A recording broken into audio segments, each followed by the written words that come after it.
Good morning, committee. It's Tuesday, January 31st, and we're going to be listening to Michael O'Grady, who is going to be talking about the dates to the statutes at the Agency of Ag. And so we'll run through the changes now. Michael, we only have part of them, right? Right, the agency has proposed about, I would say, 20 pages worth of changes, maybe more like 30 pages. And they've been divvied up between the Senate and the House. Yeah, so that would be fine. I think we'll run around the room and introduce ourselves for the people on Zoom and go from there. Sure. Senator Collmore representing the Rutland District. Irene Renner representing Chittenden North, which includes Fairfax. Brian Campion, Bennington County, Londonderry, and Wilmington. And Bobby Starr from Orleans County. We have with us our committee assistant, Linda Lehman, and our legislative council individual, Michael O'Grady, and two guests. Would you like to introduce yourselves? Amber Ferry, Vermont Farm Bureau. Emma Schulteis with Vermont Dairy Producers Alliance. Yeah, welcome and good morning. Morning. So Michael, we'll start right off with you Okay. and run through the changes that we have. Sure. So as the chair referenced, this is what is known as the miscellaneous agricultural subjects bill, or the housekeeping bill. It's language proposed by the agency. Often it's technical, but sometimes it is substantive. I drafted it. It's in just a draft form now. It's not in bill form. Usually the bill is offered as a committee bill. The draft that's in front of you has Senator Starr's name on it so that I could get it through the editing and proofing process. I think we will, we can change this Yeah, to a committee bill. So. I just wanted to flag that for you. I'm going to share my screen now.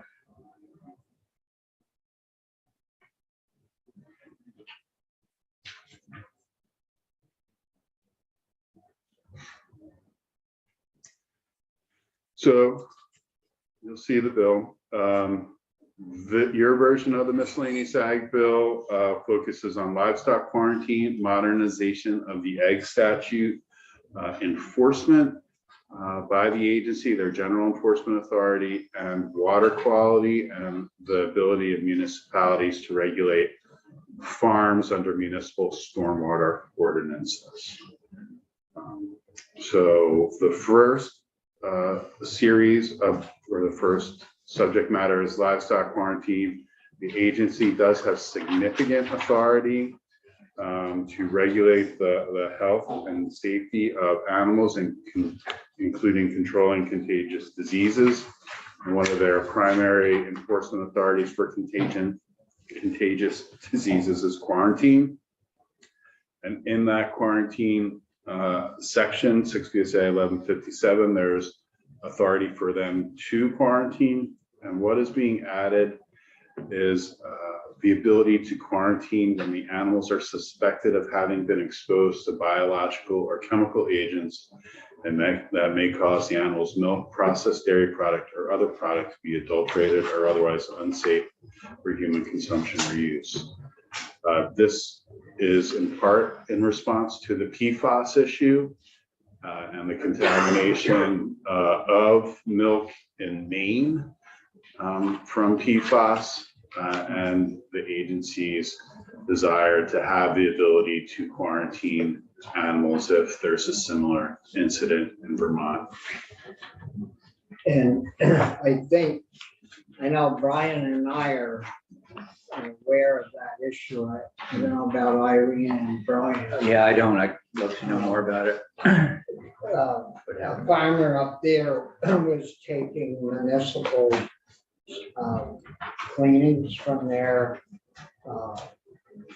sewer, septic, not septic. Yeah, it's system. called sludge and or biosolids. Yeah, and because that stuff has to go somewhere, so they were moving it from the municipal plant and spreading it on the farmers' fields. And that's all I know about that part and about how much they, or how many years it went, I don't recall, but what happened in the end was that they tested the milk from the cows and found these chemicals in the milk. So they shut the farmer off and from taking the milk, and they went back and started tested the cows, tested the feed, it was in the feed, tested the fields, and it was in the fields, so it was coming out of the fields, passing through the crops to the cows, and from the cows into their milk, and I think I told that right? That's pretty much exactly Yeah. correct. It's called bioaccumulation, and that's what happened. They can actually lead to greater concentrations in the animal because of their prolonged time on the contaminated land. And it rendered basically the farm worthless because the fields were contaminated and the cows had to go. I don't even know if he could sell his animals to be butchered. I don't, I probably, well, there's no specific requirement for PFAS in Dog meat, but there is the general requirement under the FDA that food cannot be adulterated. And there is a provision about adulteration of meat by chemical agents. So, It's possible. I think they probably took possession of that herd and yeah, disposed of it. Bob, let me ask a quick question. sure. So, do they just test randomly up there, different herds? And do we test also for PFAS in milk? Is it sort of a federal thing or? We do not currently test for PFAS in milk. The quality of milk is, and the standards for it is the Pasteurized Milk Ordinance 1, which is a federal rule, which is adopted and incorporated by reference by state statute. And it's part of the Federal Milk Market Order 1 as well. So I guess I know that we also spread sludge. So what's the difference between what's happening maybe up there and what could happen here? We're down to one site where sludge is being spread right now from my information. Okay. Generally, under the solid waste management rules, the crops on those lands cannot be used for human consumption. They were allowed for livestock consumption. And the agency was talking about stopping that, but I don't know where that is right now. I would have to check that out. Maybe we could check with the agency and if need be, we could add it to this section. I think in Maine, they picked that up, when they tested that farmer's milk. I don't know who looks after that at the agency now. About the quality of milk? Yeah, the testing and because that must all get done in Randolph, it's a new lab. Right. I mean, Evie's the head of the dairy division and the consumer safety division, so, which includes food. And so she's probably the one that is managing that issue right now. Yeah, we might want to get her in here and just double check that. You can put that down. I'm staying. I'm staying. Edie for Moving on to the second sections and subsequent sections, the second major subject matter is eggs. States do have authority under their police power to regulate eggs. There are federal laws that also apply, usually with regard to the sale and interstate and labeling of those eggs in interstate. But Vermont's egg laws have not been amended since 1973.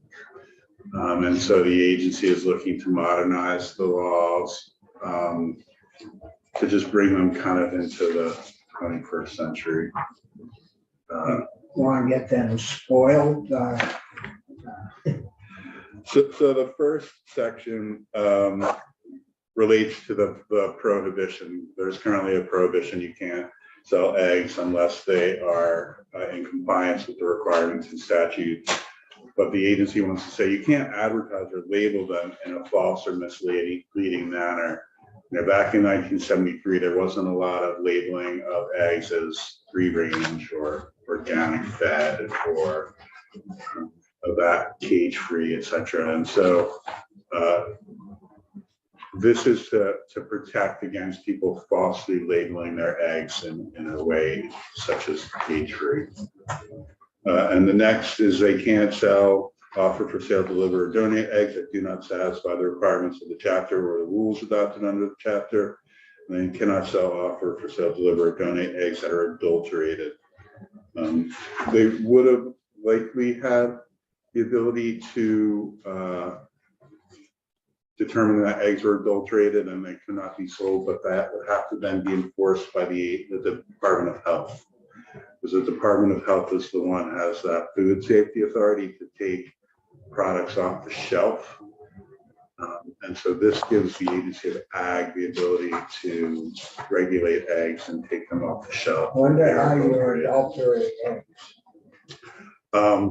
So the shells can be coated and they can have material on it that when cracked can get into the yolk. In addition, they may have salmonella. And so salmonella is another way that they can be adulterated. So there are ways that eggs can be adulterated. Brian? Thank you, Mr. Chair. Michael, does this take away the ability of the Department of Health or just No. add another entity? It adds authority to the Agency of Agriculture. You actually did something very similar for produce a couple of years ago because the FDA, the Federal Drug Administration, adopted something called the Food Safety Modernization Act, which because the FDA regulates food, they adopted this rule to regulate the quality of produce produced on farms. And that was the Department of Health's authority, but you gave the Agency of Agriculture kind of corresponding authority. They both have the authority to implement FSMA now, and they would both have the authority to implement adulteration of eggs now as well. Okay. So I didn't realize eggs were coated. I didn't know that they coat them. But it's possible. It's possible that they are in their say in the bleaching process, because eggs are not naturally all white. They get bleached. And then, well, I thought you bought white chickens to get white eggs. I've got blue eggs, brown eggs, green eggs, yeah, white eggs.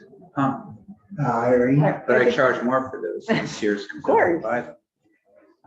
My understanding was that eggs are quite porous, the shells are. Hmm. So the idea that they would coat them with anything, but probably something like Teflon to make them last longer in the store is just really chilling. Yeah, I mean, I don't know Or if bleach them.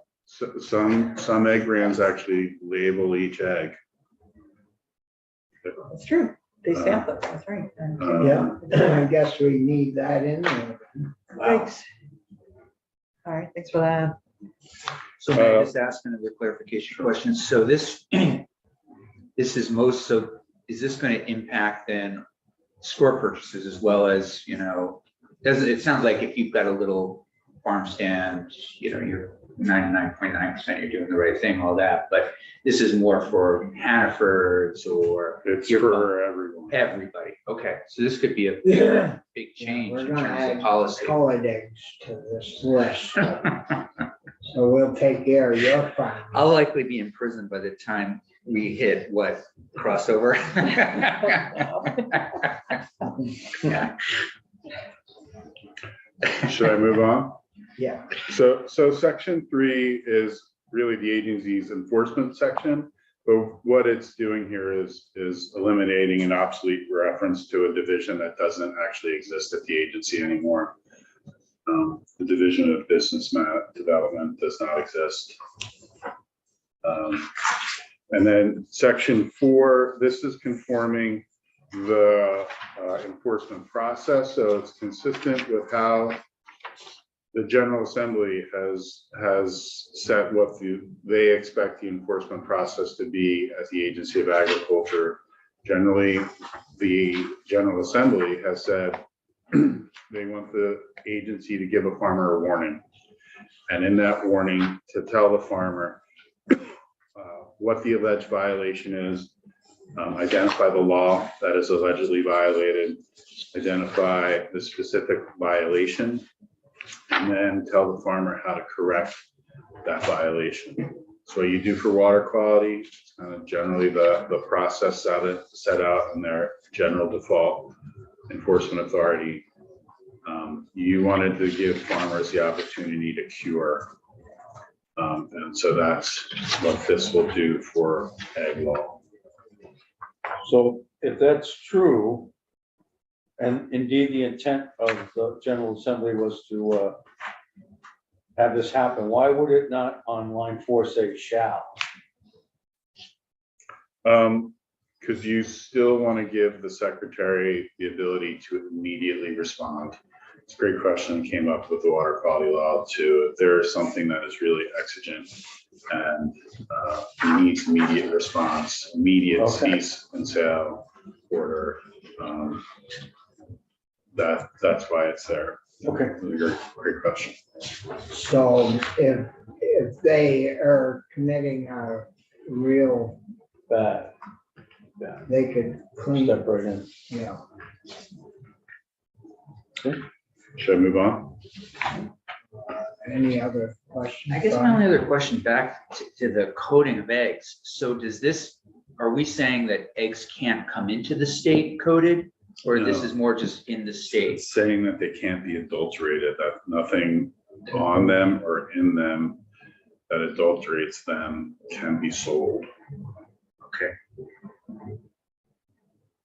So if you coat your eggs, Those days are over.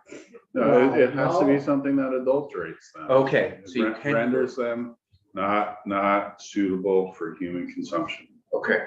So they can wash them. That doesn't Wash them. adulterate them, right? Bleach them. Probably still bleach them. Wow. There's probably still Interesting. you're label them. still in business. Until you cut the green, ban green eggs and blue eggs.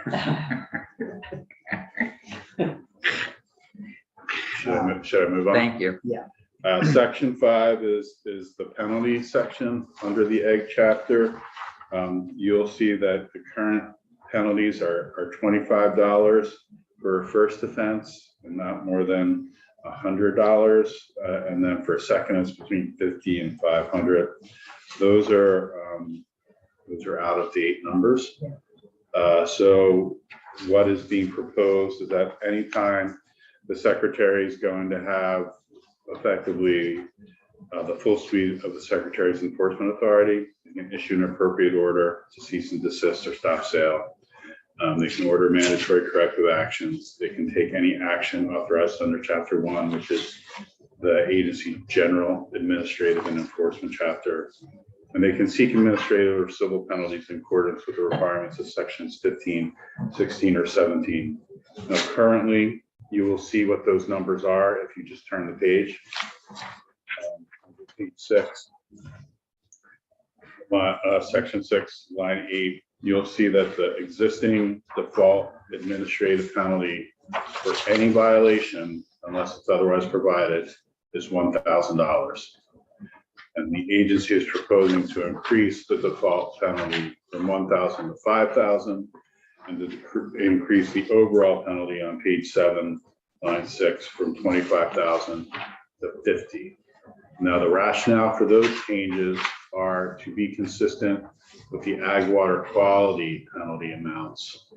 Because the ag water quality penalty amounts were set at that number to be more consistent with ANR's water quality penalty amounts. Now, the agency is proposing that all of the administrative penalties that they have be set at these numbers for consistency. Well, not consistency, but not with them, with the different agents. Well, it's with their ag water qualities. In 6, chapter 215, these numbers are already there for the Agency of Agriculture's water quality enforcement. So you already have 2 different sets of numbers that the agency has the ability to enforce. And what they're looking for is consistency. You're right that the ag water quality numbers were changed for consistency with ANR's numbers. But now it's just something that's inconsistent within the agency. Yeah, I can see where a possible business, if they were violating water quality issues big time, that something in this magnitude would certainly get their attention. But if you go back to the previous issue in here where you raised the question of may to shall. So we're eliminating that the secretary shall write a letter. We're eliminating that, putting may in there. And then we're coming over here and increasing their penalties by 500% maybe, from 1,000 to 5, and from the other figure is smaller, about 50 or 100 to 500 maybe. 25 to 50. Yeah. I don't know. I think that warrants some discussion. Yeah, I guess I'm wondering why, if you adulterate an egg, why does that rise to the same level of punitive action as spoiling a stream or a creek? In other words, they're not, it's kind of like a little bit of a bad thing versus a lot of a bad thing. So first, the amounts are up to or shall not exceed. Okay. So the agency will have discretion to set fines or penalties at levels less than those maximum amounts. The amounts in the water quality chapter are largely kind of, there was a debate back in 15 that if the Agency of Ag was going to retain water quality enforcement, EPA wanted them to have similar authority and similar amounts as ANR. I also think that the Agency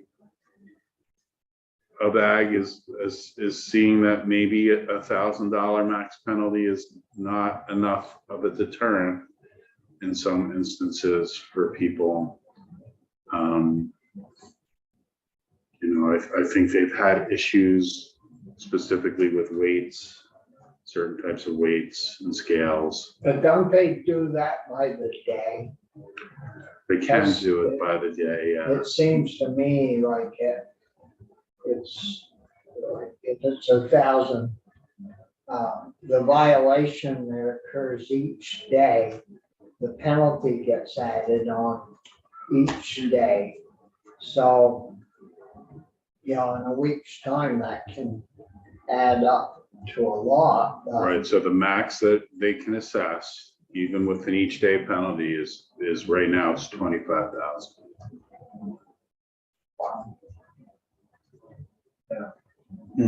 So, That's what the language on page 7, 3 through 6. Each violation may be a separate and distinct offense. In the case of a continuing violation, each day's continuance may be deemed to be a separate and distinct offense. Again, that's a may. They don't have to do it on each day, but they can.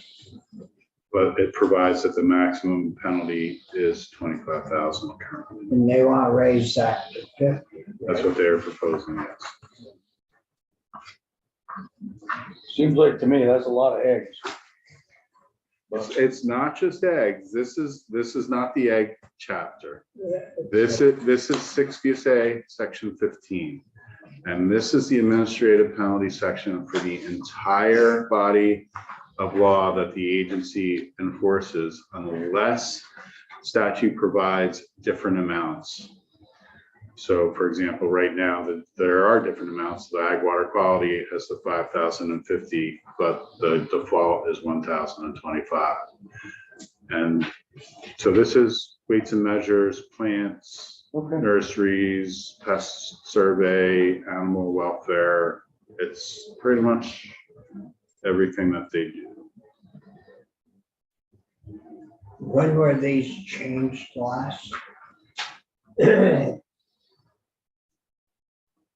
know I amended them, but I don't remember exactly when. Must be when we started all the water quality stuff. Well, the water quality was 2015, but these numbers I'm gonna have to go back and look. I've definitely amended this section before, I just can't recall when.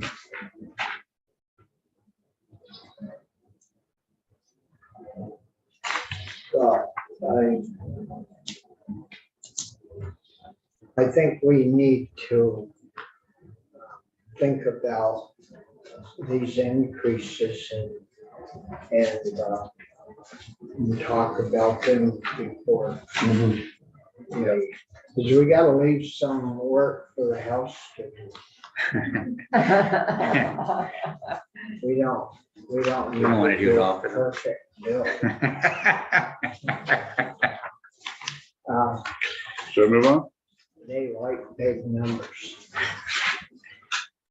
So on page 7, section 7, this is the capital equipment assistance program. You amended this a little bit last year, and the agency is looking for some sort of technical changes to clarify their authority to provide financial assistance for capital equipment that is for mitigation of greenhouse gases. They thought decrease of gas emissions wasn't really specific to all that they wanted to do with mitigation. So this is really a technical change. Oh, sorry.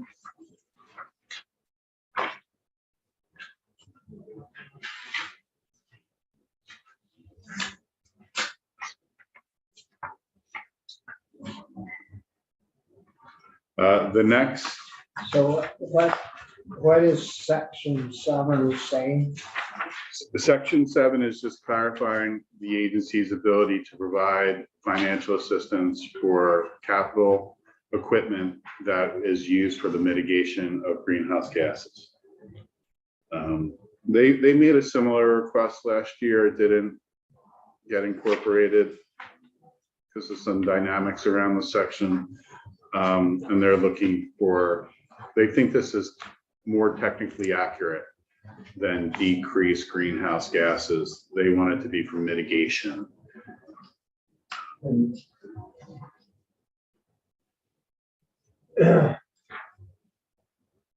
see, wouldn't that have something quite a lot to do with the methane, the digester? It could. It could also be about injection.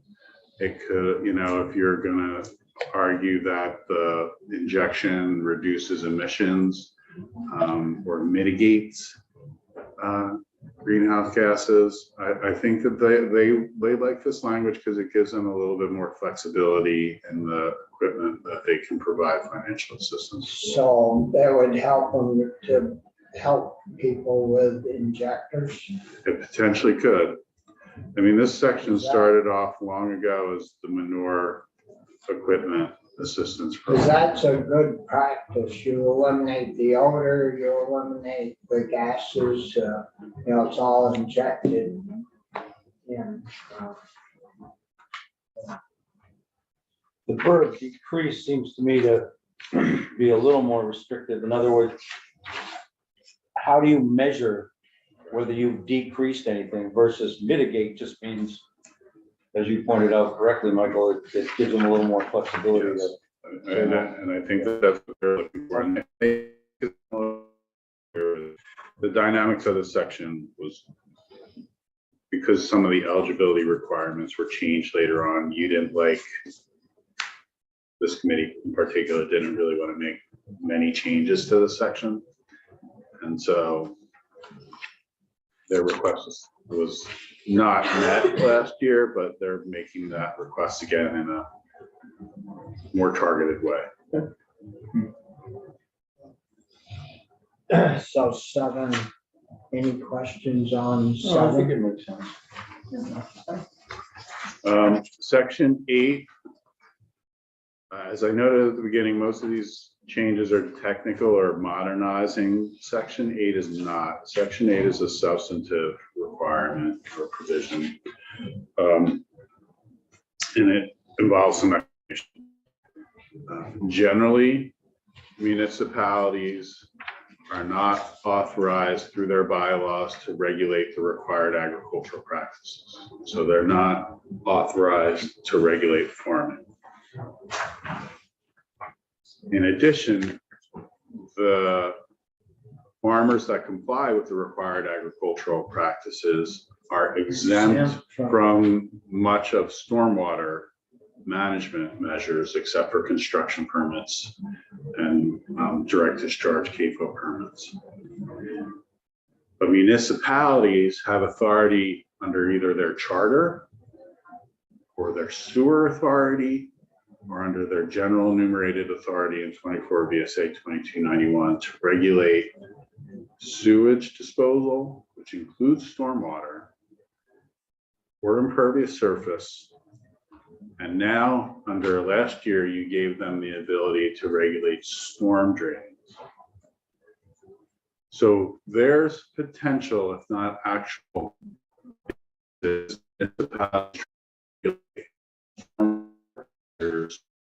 on including impervious stormwater. What this would do is clarify that a municipality cannot exceed the secretary's authority for stormwater management and maintains the exemptions in 10 VSA 1264D, which is the exemption for state stormwater control, and does not charge an operating fee related to exempt practices. So because required agricultural practices are exempt, this is basically saying municipalities can't regulate farming, stormwater from farming, and cannot assess a stormwater impervious surface fee for required agricultural practices.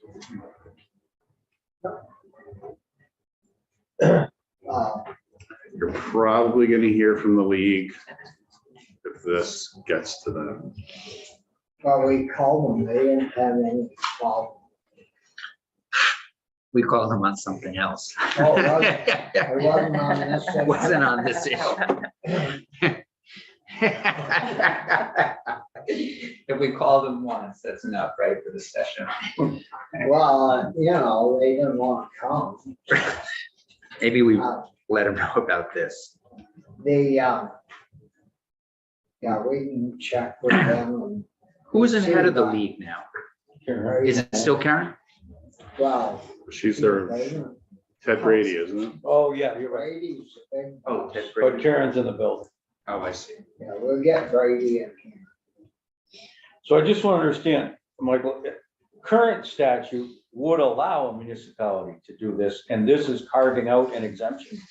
So it's, honestly, it's probably a creative municipal attorney or municipal stormwater control officer that figured out that it's not real clear if municipalities can regulate stormwater on a I farm. mean, right now. Yeah, This just Says says they no, can, they yeah. aren't, but the other way, it's a lawyer's dream. No, hell, we'll take it. right. Town will pay us. Because the existing exemption for municipal bylaws is they can't regulate required agricultural practices. A bylaw can't regulate a required agricultural practice. But stormwater is not a required agricultural practice. And then you go to the state sewer law, and municipalities have all kinds of authority to manage sewer. And sewage is defined as stormwater under that law. So they're like, hey, we have authority to regulate stormwater, and it doesn't say that we're exempt from regulating. Our sewer authority is exempt, it can't regulate farming. So it says our municipal bylaws can't regulate, but not our sewage ordinance. And so some attorney, land use planner was like, hey, we can, Rake in some money here. so. But why isn't Burlington shut down? They let stormwater water go in and overfill their sewage treatment facility. Sewage treatment facility overflows. Yeah. Goes into the lake. And you never hear of them getting fined. They or- do get fined. They They do get fined. They're also subject, that's not stormwater though, that's a wastewater discharge. That's called a combined Off the sewer street. overflow. CSO, It's the way that, the technology is literally from the Romans. That when there's too much pressure building in your system, it's designed to overflow so that the system doesn't actually just blow. But when that was first designed, literally by the Romans, and then subsequently into the modern era in the 50s and 60s, they weren't subject to the type of clean water requirements that municipal wastewater treatment is now. And so they are now subject to a rule where they are supposed to be unwinding combined sewer overflow according to a schedule to the point where they will have no more. But that's an expensive proposition. It's expensive. It requires literally digging up the existing pipes, putting in dual pipes, and or creating capacity in your system for potential flows.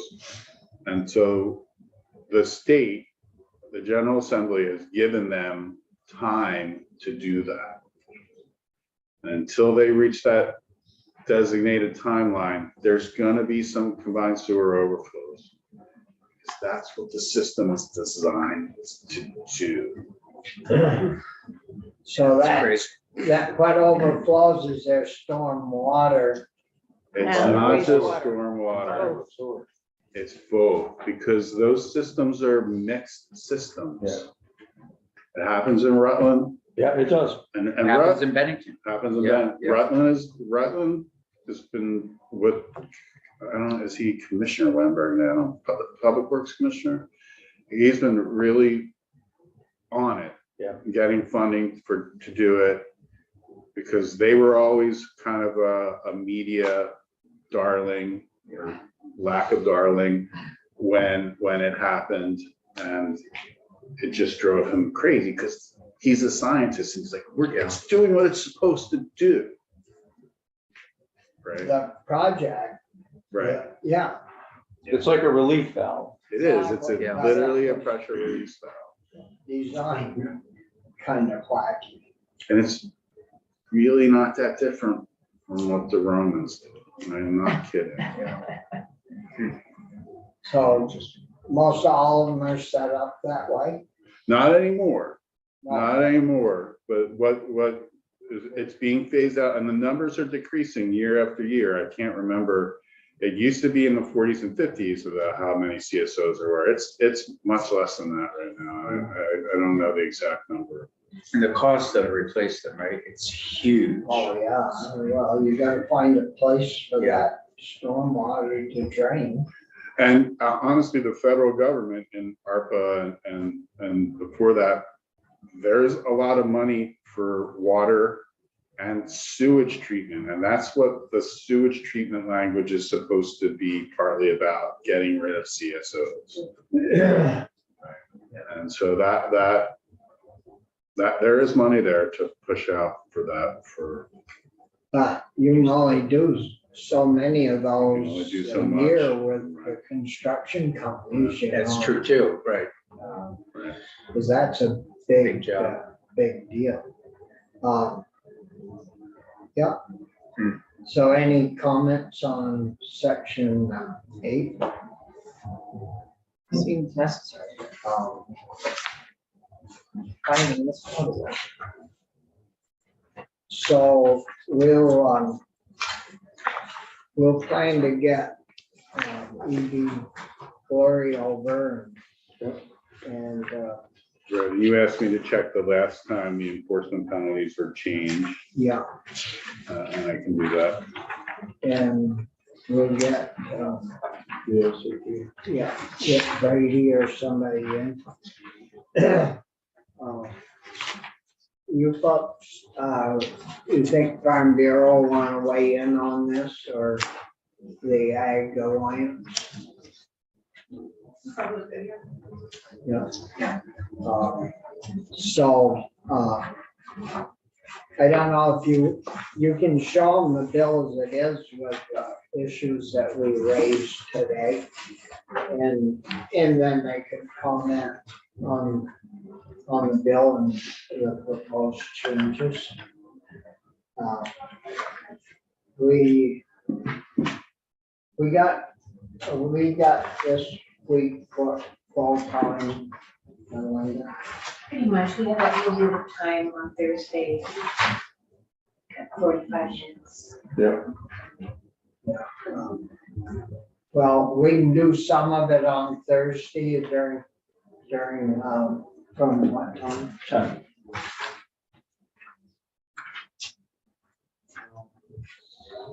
10:45. Yeah.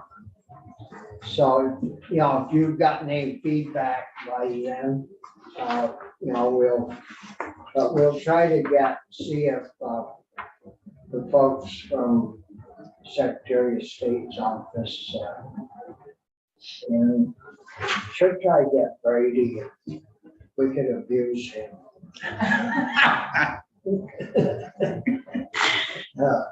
We get Brady, see who can come and we'll get AV over here. Or they can do it on Zoom too, and remind them that they could do it on there. Can I ask Michael another question? Thanks, Chair. So back on page 2, that change, subsection 5 or whatever, is that language similar to what Maine wound up doing because of what happened over there? And are there other states that have pretty much gone the same way with that language? I mean, the language to me is pretty clear, and it fixes the potential problem maybe. But I'm wondering whether Maine went even further. I don't know. Maine had a very vigorous PFAS regulation suite of statutes that were enacted in the last 3 years. Yeah, I can only imagine. And so I don't know if this is a part of that, but I would say that the way that Maine's PFAS laws are set up, it probably would fall under some of their, but I can check. I mean, Maine has basically banned the sale of anything that has PFAS intentionally added to it. Bobby, Yeah. and I said, do you remember if Maine tried to put a moratorium on spreading and it failed, or does that ring a bell at all? I remember it So coming up during some other conversation around PFAS. in rural states, it's hard to just ban spreading. Right, I remember immediately. hearing that, yeah. For example, in Vermont, 60% of the state's houses, residences, businesses are served by on-site wastewater. And that needs to be pumped. And then those solids need and otherwise need to be dealt with. And they were largely dealt with through land application for years. But now there's only one site, to my knowledge, and the rest of it needs to be landfill disposed. Okay. And so what happens? Landfills leach. Yeah. And so there's PFAS in the leachate. Yeah. And then what do you do with the leachate? I mean, it's a connected system of questions on how to manage this stuff. You know, those folks that created PFAS, Well, we've done away with quite a bit of it. still in a lot of manufacturing, right? It still could be used outside. Manufacturing different things, you could still buy, I think, a carpet or a jacket with it on, right? Yes, EPA has banned the use of, actually, I don't know if they've actually banned the use. They've taken 300 chemicals out of production. And they just issued a rule, I don't know, last week, a proposed rule last week or the week before, that said that those 300 cannot be brought back in unless each chemical undergoes what's called the TSCA evaluation process. And so there's 4,000 more of them. Right. Isn't that crazy? Because they just kind of keep changing, right? Like they can just Right. tweak it and it's still a PFAS. It's right. I mean, if it has a fluorinated compound in it, and that's what is the issue, the binding of a fluorinated compound with 2 or more molecules, that binding is almost impossible to break down through normal processes. So it doesn't break down. So all plastics are. Not all plastics. It's because there are plastics that are made without PFAS in them. But it's whenever that PFAS with that, and it's usually with that, and I'm not going to get the science right, it's the double bond, they call it, the double bond. It's hard to almost impossible to break that down through a normal process. Is that why they call it a forever chemical? Right, Yeah. because it It doesn't. never So disappears. is that used in the automobile and the airlines industry and? It's used, it historically was used on a lot of things. Carpets, Carpets, jackets. Couches. Gore-Tex, Scotch guard. sneakers, underwear. Dental floss. It was, Dental it was Oh, some, yeah, that's right. It's everywhere. food serviceware. You know, when you go to the Burger King and you get the That's right. paper, that's not wax paper, that's paper that had been treated with a formula that included PFAS. in it. That's why that burger tastes so good.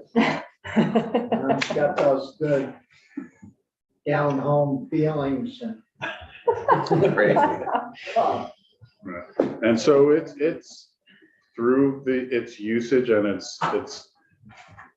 I mean, frankly, it was just, science did not calculate how difficult it would be to break down these chemicals. I mean, in Bennington, they were given an emission permit because it was proposed that the incineration would break them down, You'd think it, but it didn't. it's. Instead it just, Then it deposed through air emissions and rain. All the, that's bad stuff, right in Bennington? Was that the dry it's cleaner? everywhere in the That's United what's States. That's, Yeah. it wasn't the dry cleaner, it was a chemical plant that made stuff to seal like Superdome, the Superdome, is that what they call it? Thank you. You know, rain jackets, all that stuff, then they end up in the trash. Then it, you know, they decompose a little bit, then it does end up in the water. I think we'll see a day where you will be, well, I bet, maybe you'll disagree, but every farm land throughout the state is covered with PFAS. I mean, they find it in polar bears, it's in all of us, so it's gotta be on every farm, and we'll see a day maybe where it says this land that you're buying only has this amount of certain kinds of chemicals. It's pretty awful stuff. And of course, it's likely causes cancers and everything that goes with that, so. So EPA is already moving to designate certain of the core PFAS as hazardous materials. Yeah. And if they do that, that will trigger federal and state Superfund laws. So if it is the chemical that's designated hazardous is on your farm or on your property at a level that exceeds whatever level that they set, Yeah. it's potential that property then has to be managed as a hazardous materials site. So I wonder. On So that's farms, probably a year or two away, but that is coming. Wow. the big thing that some farms have is that white plastic wrap. Yeah.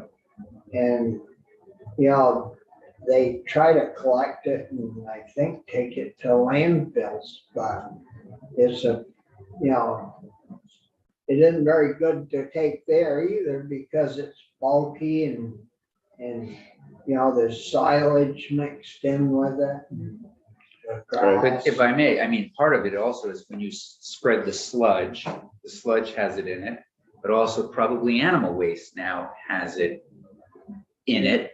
It's almost like, how do you kind of escape it? I think the agencies are less concerned about the animal waste and more concerned about food waste that's broken down and land applied or Okay. From humans. food waste, yeah, like human No, food food waste. Yeah. products, right? Yeah. Uh, So that one property that they're still spreading on, is that state owned or privately or municipal? I don't know. I don't know the answer to that. I can look into that. Yeah. So, see, they spread way from Cabot Yeah. on a lot of fields Yeah. up north and here in central Yeah. Vermont, but years and years ago, I know North Troy Village, they used to spread theirs on the farmers' fields that bought it, Yeah. but that only lasts maybe two or 3 years. And then they started taking it to Langdon. Yeah. Other questions for Michael? No, it was helpful. Thank you. Thank you. So, well, when you get information for us, Sure. Michael, I can figure out the last time the administrative penalties were revised in the next 15 minutes. And I'll also email Matt Chapman and Eamon Tuig, Matt's the head of the solid waste division, and Eamon's the one that does the biosolids. And I'll ask them about the site that's currently used.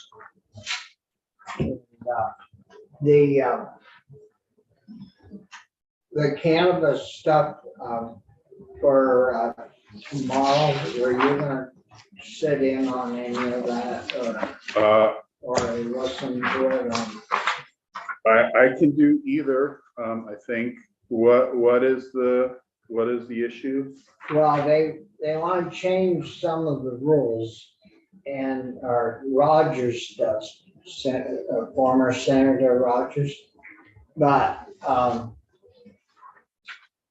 he wrote us a letter requesting changes, and I thought before we made any of those changes, or that we would hear from the people that are trying to administer the law, because it's brand new, and to see how things are going, and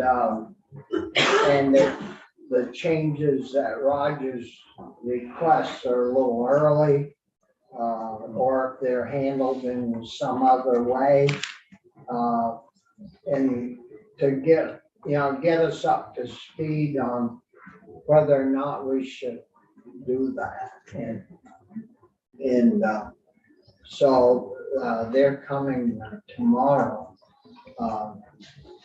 and hopefully we'll hear more about that.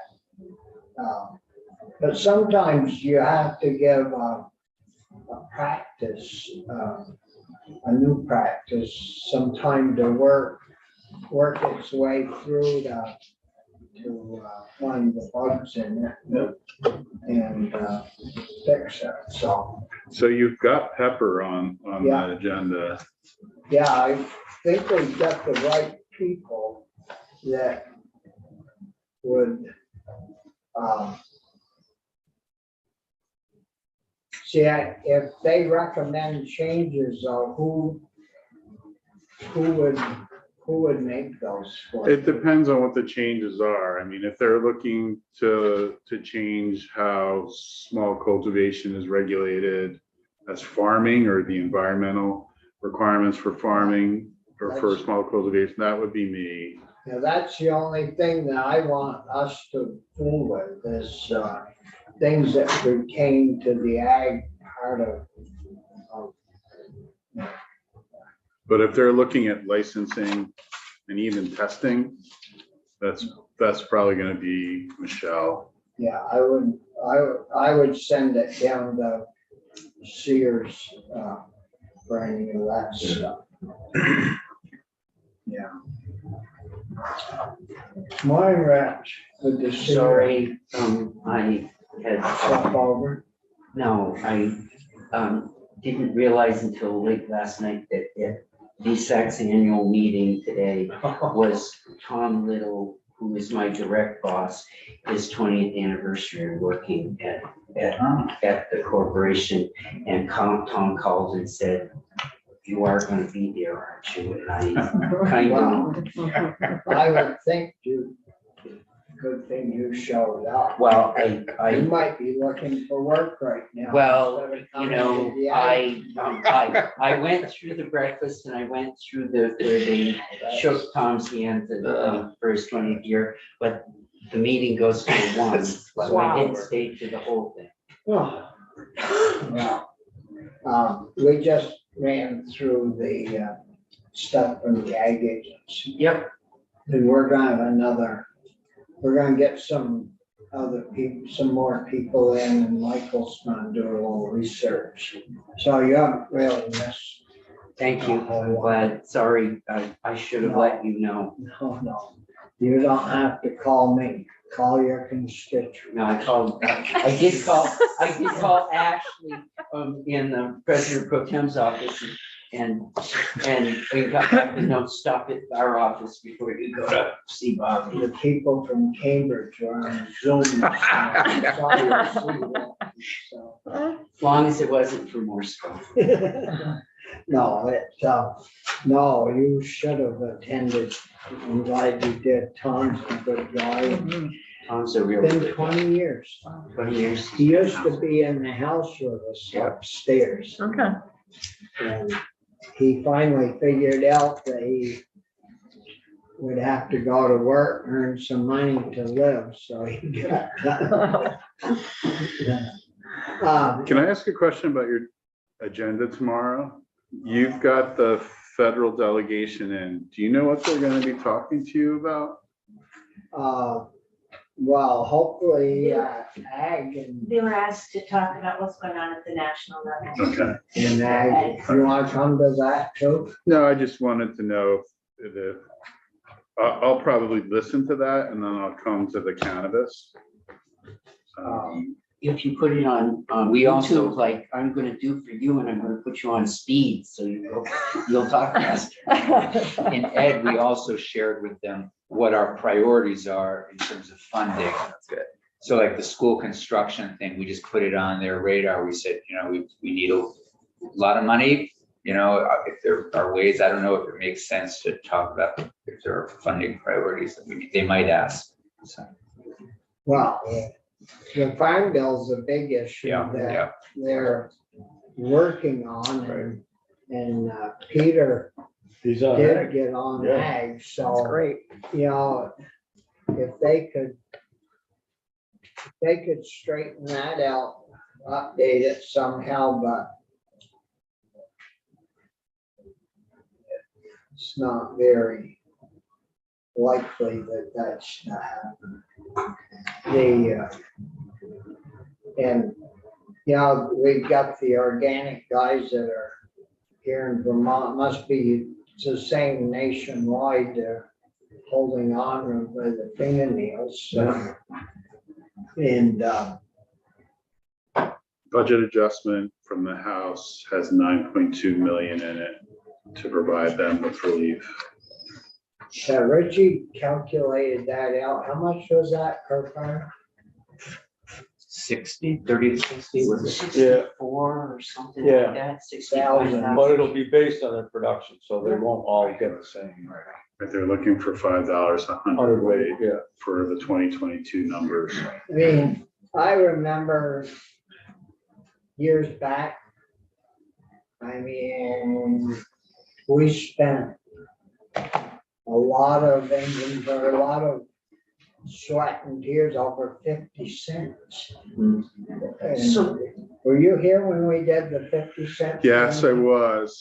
Thankfully, I wasn't That staffing was that. rough. That was Sam, and that was just crazy. A lot of political capital was traded off to get 50 cents, and we had one hearing and it's $5.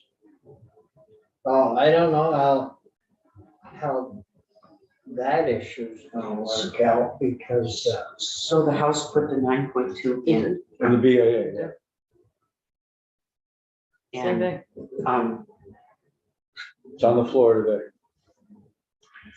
And so one of the questions I had when I looked at the request is, how are they going to do the program? Are they going to do it like you did 2 years ago when you came up and you drafted the program and you drafted the criteria and you drafted the max amounts based on size or production, et put cetera, caps on and you it. put caps on? They didn't do any of that. Or do you do it like some of the ARPA programs have been done where you just tell an agency to do it?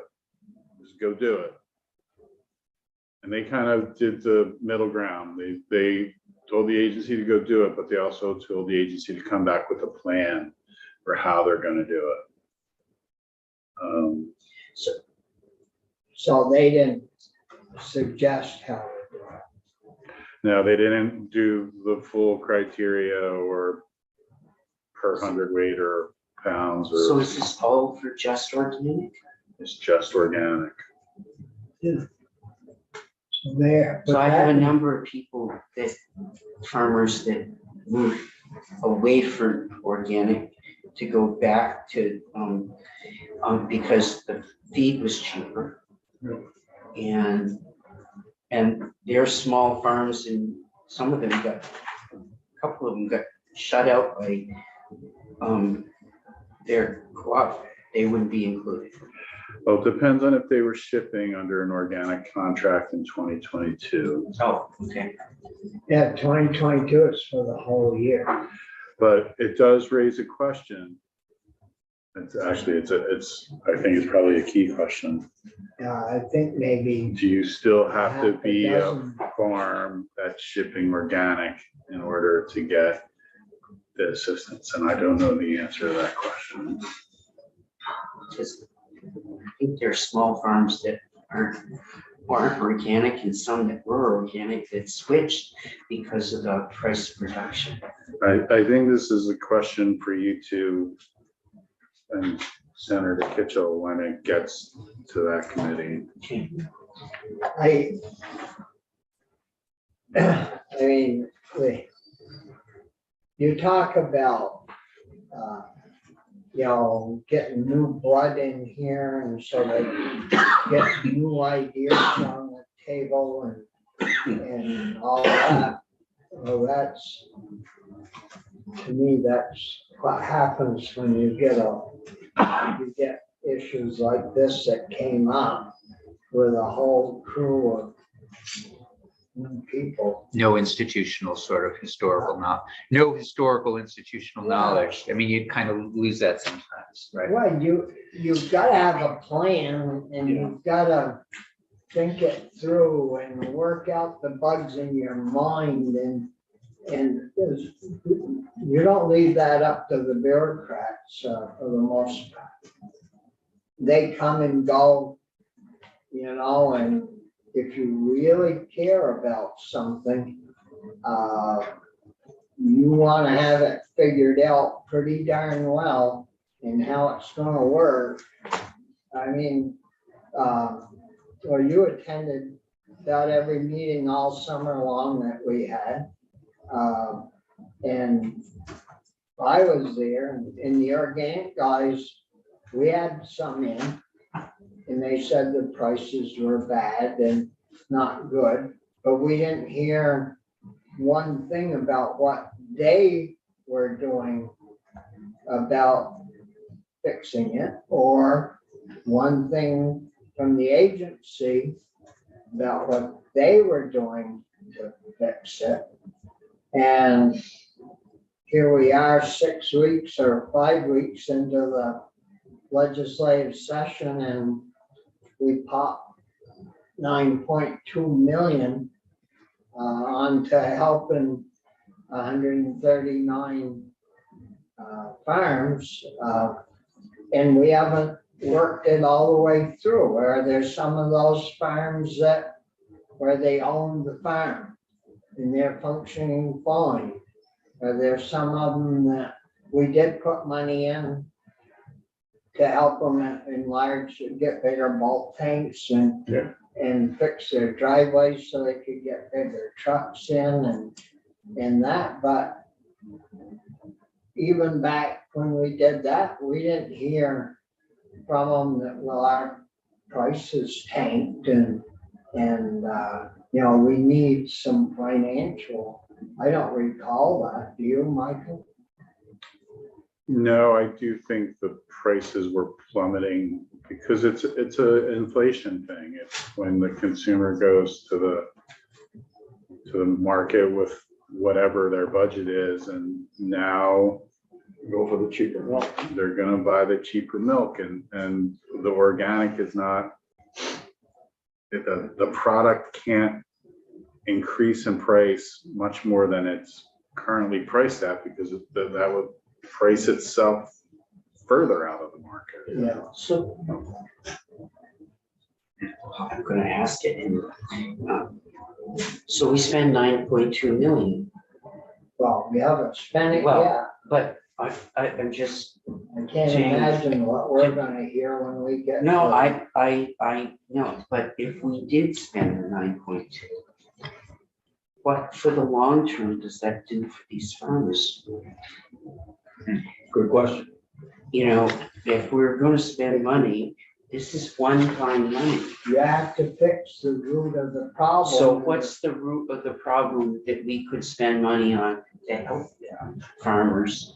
We should regulate what these good folks that are buying this product pay for. The federal government won't regulate it. Yeah, I'm just asking that question. If I spend 9.2 million, what do I get for the long term? And is it worth spending that now? If it just goes away and next year we go right back to the same thing? 10.2 next. No, it's the people that are buying this product. Why aren't they going to Washington and getting an inflationary factor built into the federal order system? Because they like cheap milk. Most of them are in the processing business, so they're making product. If they can buy that cheap, their product stays reasonable and they can sell it. I mean, they have to pay, you know, it'd be like Chevy and Ford having to pay a high price for their frame, steel frames and their metal on their cars. Well, they do have to because the steel companies jack the price. Well, in food products, the co-ops and the organic guys should be down there trying to get an inflationary figure into the milk order. Hell, they don't want to go down. DFA owns a whole bunch of manufacturing plants. So, I will note that the cost of production for the organics has gone up significantly, and not just because of things like fuel, but their feed cost is really specifically affected because a lot of their feed was coming from overseas, and that's obviously been impacted by Ukraine, but it's also been impacted by, that has a domino effect into India, where they're trying to get their feed from India now, and like, so you should bring Nofa or Maddie specifically in to talk about what's going on with them. but if they already have our quota systems and our supply issues, why don't they reduce that commercial feed and buy local corn and oats and mix their own rations and say, keep it over there, we don't need it. Well, they have to meet the organic feed standards. Well, I don't know about, if there's any organic feed available. You can get organic hay in Vermont, but it's But hell, probably, most of our hay is organic. I don't know how much soybean is organic that would meet that's being produced in Vermont. It's the corn, the higher protein Right. products that they would need. Right. But I don't know, we had Smith in here when Dan come in and talked about the overorder, state overorder mechanism. Sometimes if you ever had a slow day, you could check with Maine and Pennsylvania, but when Maine testified, they'd only lost a few farms in the state of Maine. And I don't know about Pennsylvania because they have a third pricing mechanism. Mhm. And, but our guys they don't like that idea at all. From what I heard, I didn't think they were too happy with them. You know, remember we had a day where we heard from all of them and very concerned about, well, they're scared. Yeah. You know, the market yeah. is pretty shaky. Well, got two places to go. And neither are taking new farms, so. So I don't know, we need more manufacturing or something to get rid of a lot of milk and make products that you can sell. Well, isn't the Dairy Innovation Center gonna be funding additional Some. processing? Yeah, some of that, see a thing go through where, you know, they were putting out where you could put an RFP in or something. And, but anyways, no, there's a lot of work to do in that area on pricing. No. Any other questions from Michael? Thank you. Also, Yeah, thank you, Michael. And I'll check in tomorrow and John and the rest. Yeah, that'd be helpful, Michael, in case we decide Okay. to move forward. So,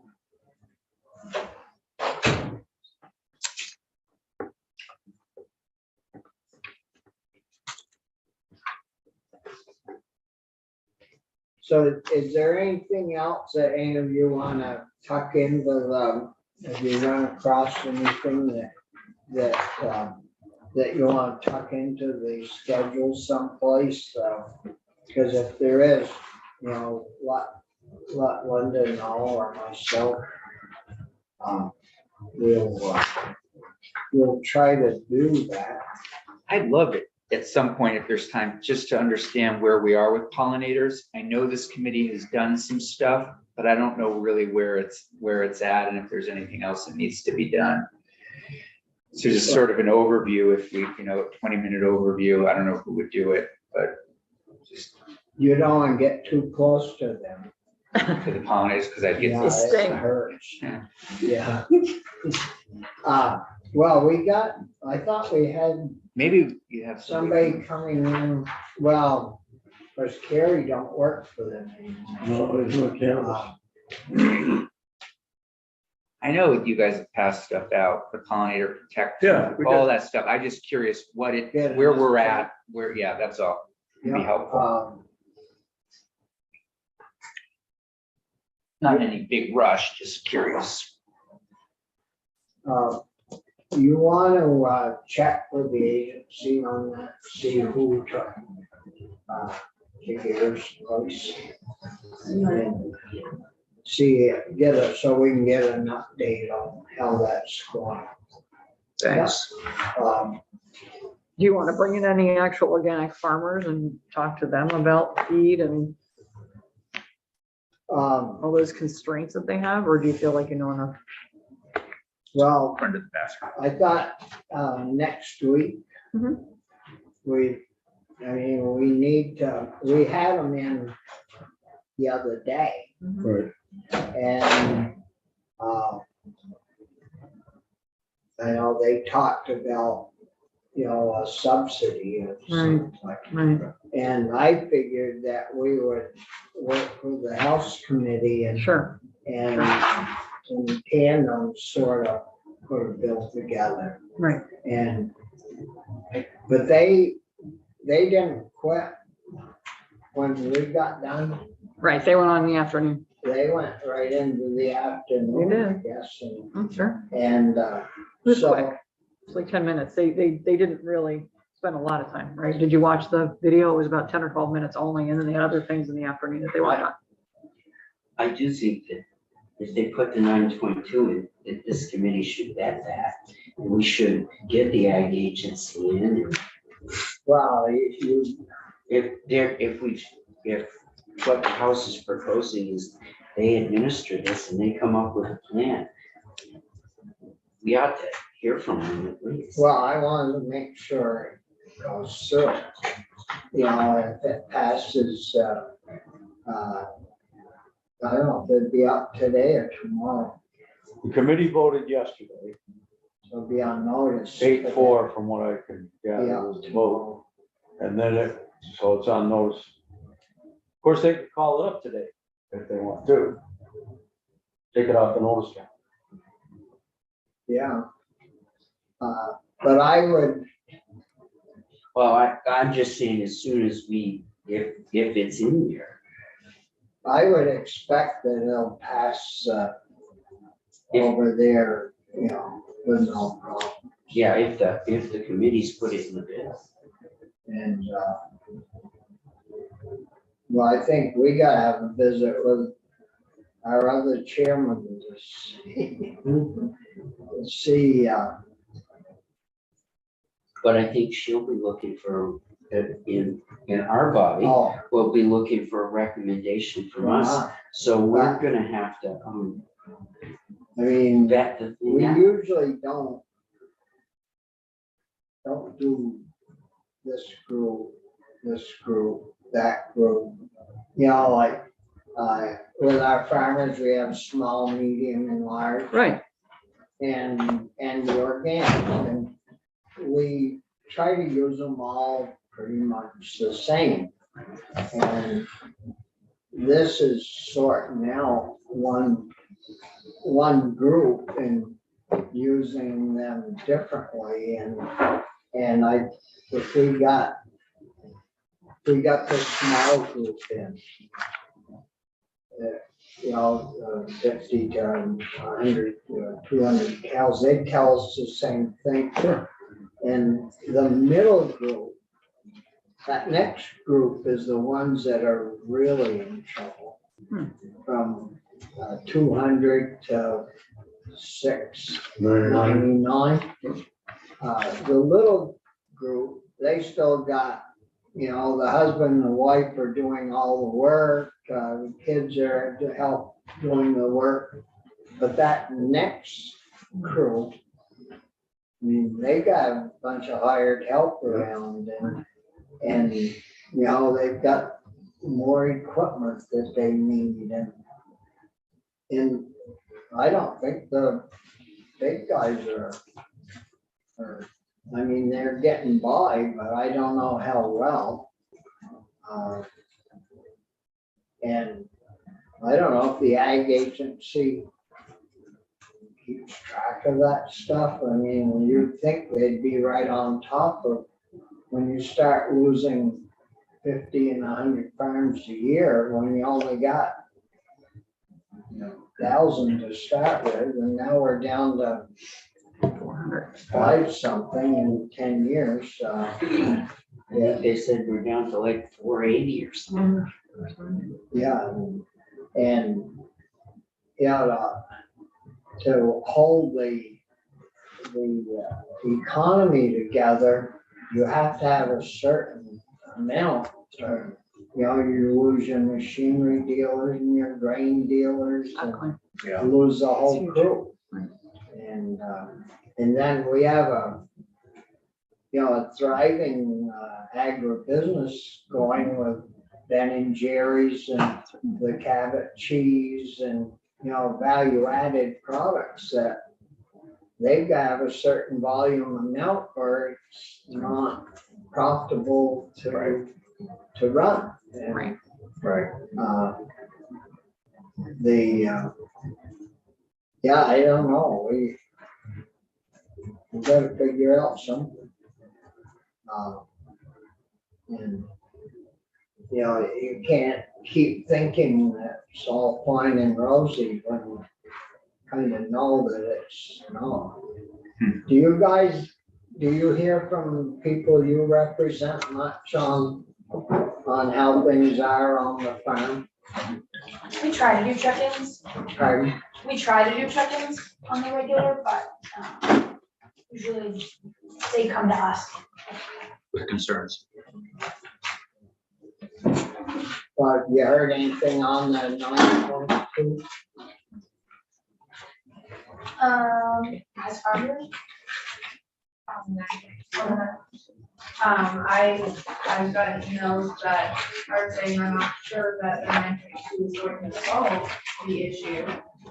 Maybe things like another DMC geared towards organic. But just concerns that the 9.2 isn't going to do anything to sustain organic farming in the state. And that we also represent conventional, and conventional is also struggling. So We're hearing that, having equal playing field. we're hearing similar and that feed and fuel has gone up for everyone. Yeah. And that's a concern. We're not, there's, the way things are projected, there may not be a profit on milk this year, this upcoming year. So, has anyone said, or do you know, why did, the organic guys, why couldn't they participate in the DMC program? I have not heard. I'm not sure. I don't know enough about it. Because the spread, I thought it was based on the spread between your pay price and feed costs. And when that started getting closer and closer to a loss, that you qualified for DMC, but I don't know that we can get in on. To tell us how that Yeah. actually works, because we paid the insurance premium last year. And we gotta try to get that loaded into that supplemental the balance this year. But yeah, that isn't too good, giving all the money to one group. So are we going to try to pay the premium to that again? Well, we got 1,000,001 left. Yeah. But we need a few 100,000 better. And does that have to be, when would we have to make the payment on that? Well, the way we've got set up is as the farmer pays that bill, they get a receipt to prove they paid it. They send it into the agency, and then the agency writes them a check. But if we were going to continue the premium payments to be able to, because this is kind of an insurance, yeah? When does the state have to make its payment? Before the end of the year, the federal end of the year. So Which is before October. October.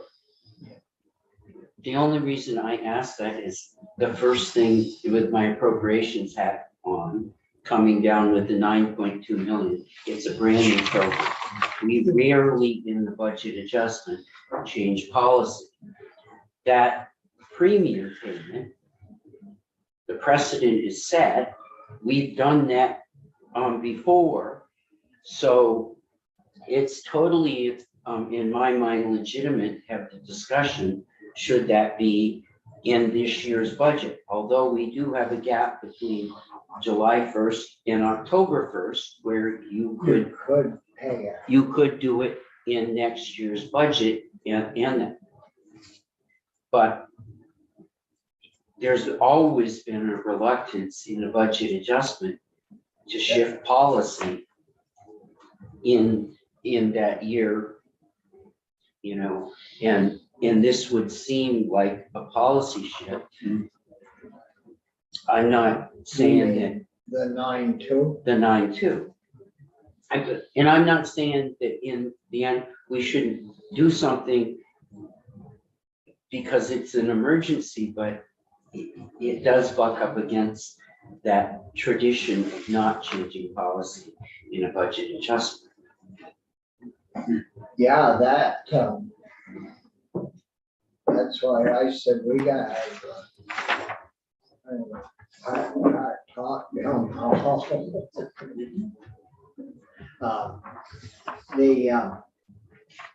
But it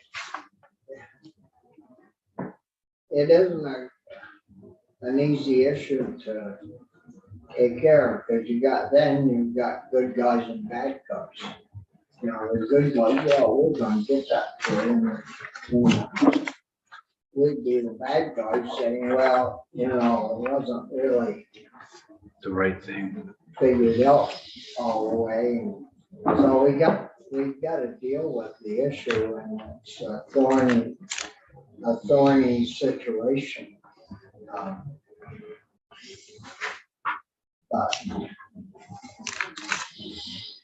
But our friends, you know, the ones that came and testified this summer, well, we ain't doing very well, but we don't wanna mess up with our co-ops, you know, we gotta keep them strong and healthy. I mean, I don't know if there's ever time for this, Bobby, but even for me as a new person on this committee, and somebody doesn't have to come in, but maybe somebody could just point me toward like understanding the agriculture economy. You know, it's complicated out there. It's tricky, like you're saying. It's feds, it's locals, it's all this stuff. And it's that people don't want to pay as much, you know, for certain things. But I'll ask Michael if there's something that I could jump into just to understand a little bit more. Even, for example, when you talked today about the Farm Bill, you know, DC. So for a new person, kind of just like what's in that, how might that impact us? What will we need from it? Those kinds of things are always interesting. Well, and see, always before, for quite a few years, that place down there doesn't work really much different than here. Yeah. Any bill you pass has to go through appropriations. Right. And we always had Leahy Yeah, I know. sitting at the head of the table Yeah. there. And he was on ag. And he was on that. So Yeah. this year we got Peter in there, but he's Yeah. probably sitting out by the edge of the door, Yeah. you know, being brand new. Yeah. Like I am on this committee. Yeah. I'm lucky to get called on, You're as I gonna say. get close if you want to mend your ways. We'll bug you right out of here. So and this is out of, because, you know, plays into that vein that I don't understand this market. Just as Brian's, I hear people all the time lament the fact that Organic Valley, Horizon are all out-of-state organic processors. And I don't get the intricacies of, if we had somebody here, could we regulate more? How could, you know, what's the consequences of the fact that all of these organic processes are out of state? Well, because they're hauling their milk in from all over, and they're shipping it way. That's what happened. There was that Horizon that went out. Yeah. That's what was happening to them. They were processing it, but then having to ship it, you know, hundreds and hundreds and hundreds of miles to get to their retail outlets, and it just wasn't profitable for them. Yeah. And, you know, most of the organic guys are small. Mhm. I think they have one farm with over 300. But Yeah. that's very unusual here in the Northeast. But you know, they're the only one, well, they came around and signed all these small farms up. And it worked good for what, 15 years or more. And, well, and don't forget our conventional guys, we have two left. We got Booth Brothers and, you know, Monument Farms, the smaller ones got two major ones, and one's out of Kansas City. And the other one's out of Delaware, maybe, think so. Agrimer. Oh, They organized and operate under their rules. And, yeah, DFA, they picked up a lot of the Dean Foods bottling and manufacturing plants. So, you know, they're here in the Northeast, so they're into it pretty big. See, I think they have, if it isn't more than, it's almost more than 50% of all the milk in the country they control. wow. And, you know, I don't know a lot about business, but a little bit. If I'd owned 50% of all the trucking in the companies in America, I bet I'd have been getting paid well. Yeah. You know, I mean, you've almost cornered the. Totally, right? Yeah, or at least controlling it, right? But yeah, we came. I think, Bobby, you did pretty well with just your small truck. Well, yeah, if I had to work like that, if Yeah, I'd but owned half of them, I'd have had it. I don't think a Bobby's poor. Well, I got lucky.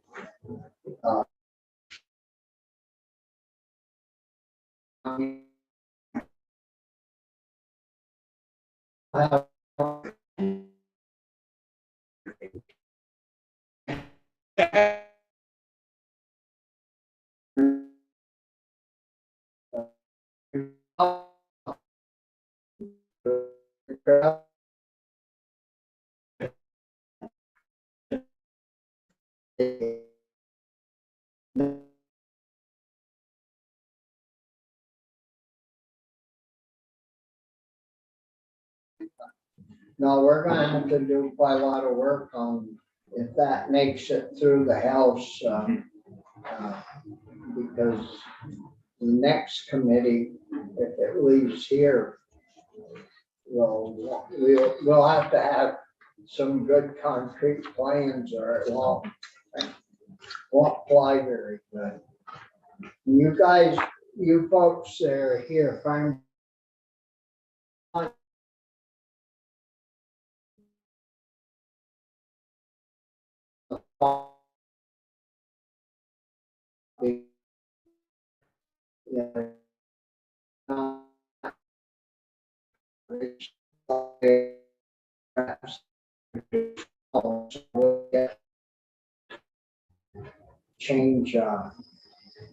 change what's coming our way.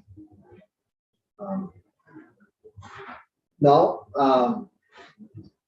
well, if there isn't anything else, we got Brian, we've got caucus at 1:15. 12:15, yeah, 12:15. 12:15, so. I had a question. One of my organic dairy farmers in my region, one of the organic farmers, asked this weekend why they need to vaccinate cows against rabies. So I'll just throw that out. If you have any ideas of who I can ask that question of. It's a good state vet, right? Yeah. Dr. Haas. Yeah, and I would presume, because animals, you know, if they turn their animals out Yeah, and they pasture, You do? They have to, they're organic. raccoons and and animals like that, they catch rabies. Mhm. And if they're rabid with that and they bite a cow, it's really dangerous and costly.